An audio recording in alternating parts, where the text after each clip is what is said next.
I'm presenting today the 3 manuscripts from the Cistercian Abbey of Medingen held by the Bodleian Library. We are really lucky to have all 3 here in their different formats. This one is the handbook for the Medingen Provost, written by the nuns in the 1470s. This one is a Psalter written by the cantrix Margarete Hopes in the early 16th century for use at liturgy and with Lutheran editions. And this one is an Easter prayer book written by a number of nuns over the course of the late 15th and early 16th century, and repaired and added to consistently over several generations. And the focus will be on the materiality of the repairs, of the add-ins, and of the alterations done by the nuns. We'll start with a handbook of the Provost, and my colleague Andrew Dunning is kindly opening this for us. And you can see opening it that the paste down, the upper paste down, is actually the waste paper or what is used, the parchment from a collectar. We have the end of the collectar here added in. Do you want to put it? Yeah.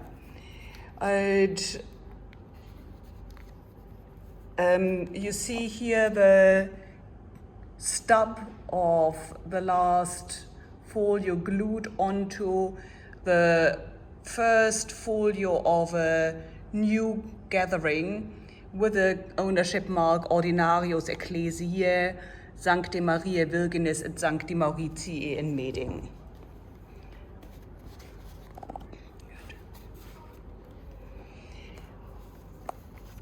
Here you see an added-in half page which allowed the addition, the parchment is springy, of additional Marian hymns and additional Low German for Christmas.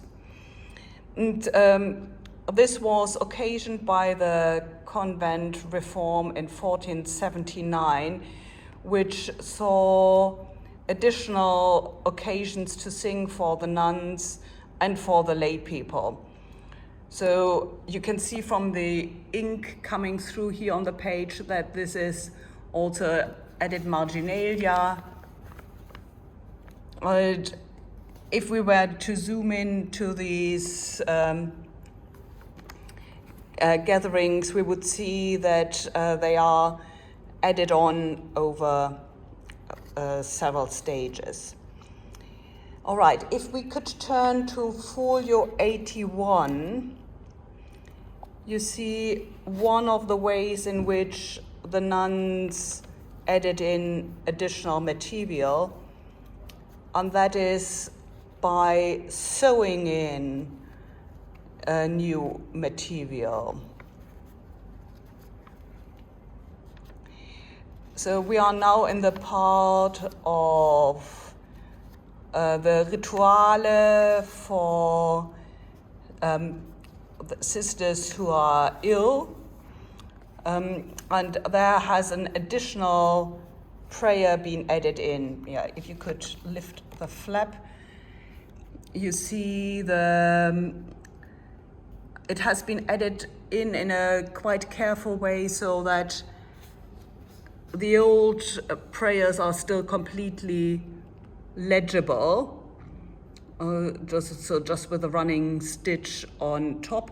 And it's written by the same hand that also wrote the additions in the first part, the ones we had seen, while the older prayer are from the early 1470s. This is from after the reform, after 1479. If we could end with this volume with folio 47 verso, please.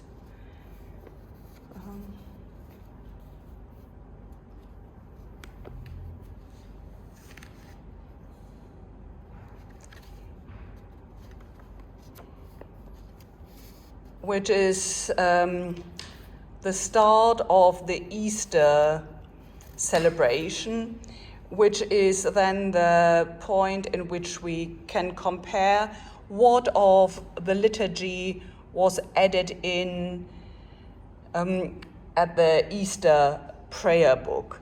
So we would look at the Easter prayer book next, which builds exactly on the liturgy compiled here in Sacrosancta et victoriosissima nocte Dominicae resurrectionis imponat Dominus prepositus evangelium, and then the collecta, and then describes how at the elevation of the cross everybody is processing, and the Cum Rex Gloriae is sung, which you see in the initial here, the Christ rescuing Adam and Eve from hell. Here, the Easter prayer book is much smaller. So while the handbook for the Provost was meant to lie on a lectern, this can be easily held in one hand, as Andrew's hand can demonstrate.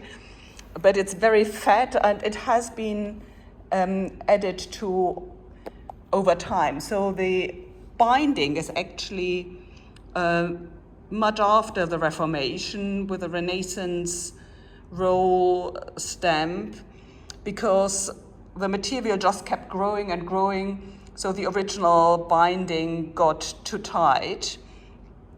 It's quite funny to have the naked Venus and naked Lucretia on the cover of a pious prayer book. If we look here at 174 verso first, because this is the kind of iconic Medingen representation of the nuns, which is the midpoint of the changes that happened. So the prayer book was started before the Reformation, before the convent reform, and then after the reform, the nuns in their new habit were portrayed themselves in their finery. So you see here the nuns with their pointed veils and accompanied by a lay sister with round veil, and a group of lay people together praising the Easter Son, Christ as the Son. And this volume also contains several sewn-in or glued-in elements. So if we look now, please, at folio 200 verso, that is a hook-shaped paper veil. Yeah.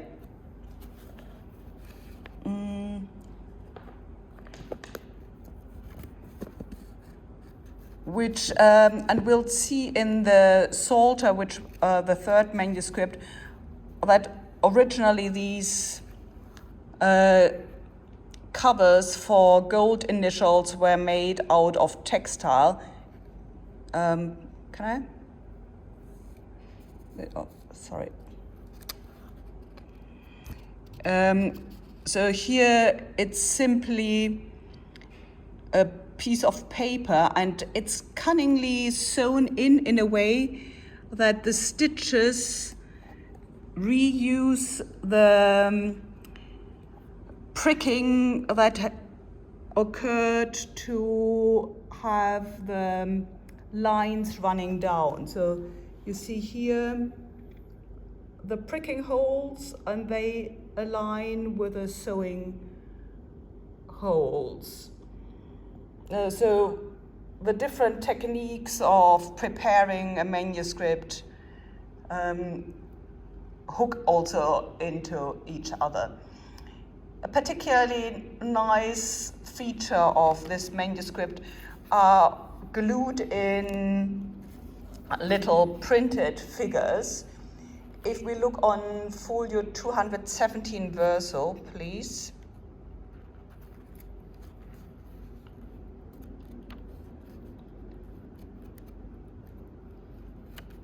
Yeah.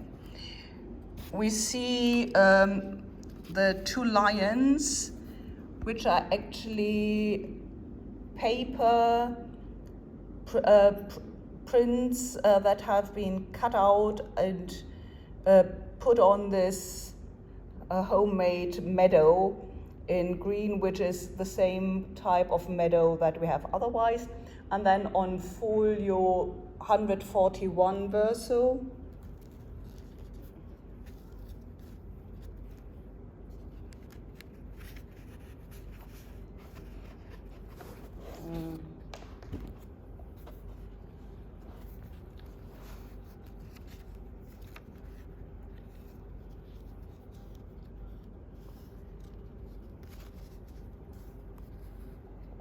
we have the figure of a little girl or maiden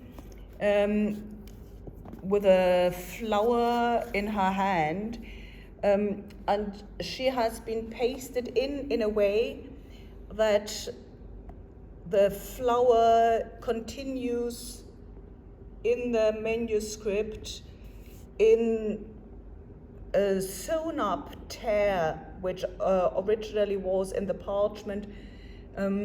It seems to have occurred before the parchment was prepared and stretched, so the parchment maker sewed it up to prevent it opening further, but and then pulled out the thread, sewing thread afterwards, but it remained, the holes remained. And so the holes are now reinterpreted as leaves for this flower the girl is holding, who herself, you can see how the glue has come partly unstuck, and she is now three-dimensionally hovering over the meadow. All right, if we could swap this volume for the Psalter by Margarete Hopes.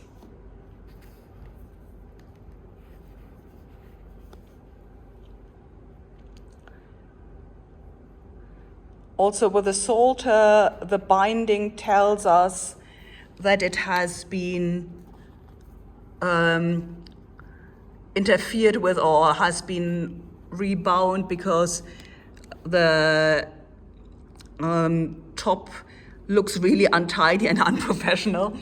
And also you see here the stitches to kind of, in particular if you open it now, you'll see parchment patches glued in, and the binding, which had been opened to put in additional pages, being kind of stuffed in roughly to allow reusing the old binding. What you also see is that there is a modern parchment paste down, which actually is only from 2015, which was the date when it was in an auction in America, and the auction house tore out the little carving in its paper frame, which since the 18th or 19th century had been the paste down for the volume, thinking it was ivory, and didn't want or couldn't import endangered species to the US. In fact, it turns out this is a cow, so not an endangered species, and the Bodleian was able to recover it. But that's a story for another day. Back to gluing and stitching. Here we can see on folio 14 verso to 15 recto how the edges had to be trimmed when it was squashed back into the cover, but how carefully it was done by folding over the edge, not to lose any writing. Let's see. Yeah, so if I try to zoom in, you see the number 15, which is actually written on the verso, because this is a tucked in fold over piece of the edge of the leaf. If we leaf further through, we come to the end of the calendar. And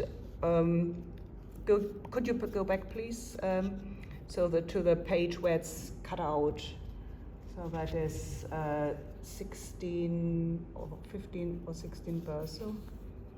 16 verso. No, sorry, further. Yeah.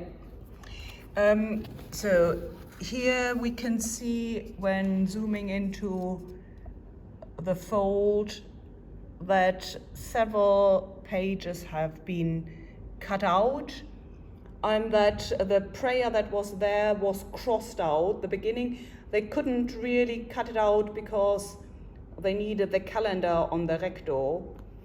But this is an intercession of saints, which was forbidden under the Lutheran regime in the convent. So the nun, Margarete Hopis, replaced it with a new prayer addressing Christ as Mittler und der hohe Priester, so as the intercessor, Christ as the only intercessor and high priest. But you see here the initial is actually glued in, and I assume that this was the initial that was originally for the prayer addressed to John the Evangelist. So the prayer survives in the cutout paste down. If we now look on folio 113 verso, nearly there.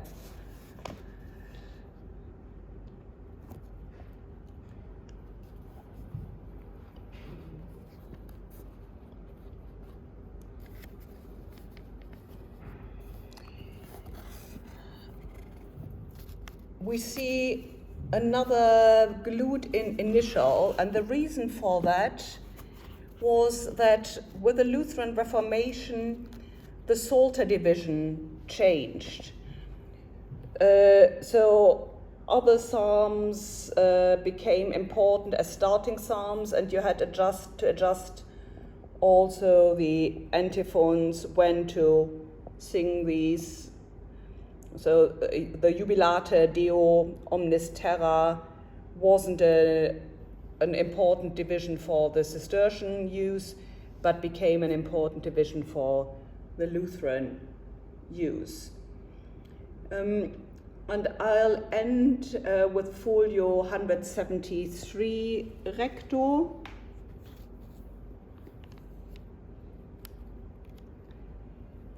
Which links us back to the handbook of the Meding Provost. And you can see how all these manuscripts are interlinked. because it has for the Psalter Domine ex audi me at the bottom of the in the marginal illustration, the harrowing of hell based on the same model that we saw in the handbook of the Medingen Provost.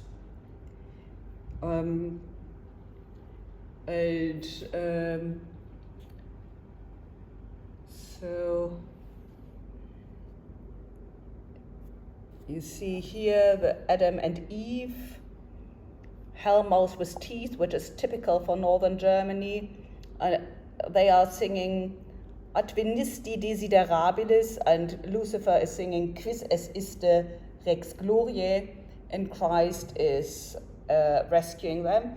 And you see here how the veil, the textile cover is sewn in a similar way to the cheaper version that we had seen with the Easter prayer book, but here it's a piece of transparently woven, with loose threads, textile, similar to the veil that the nuns themselves would have worn. So what you can really see when comparing these three manuscripts is how the nuns worked through their liturgy in interacting through sewing, through gluing, through rewriting, erasing, and praying through their physical interaction with the manuscripts. Thank you, Andrew.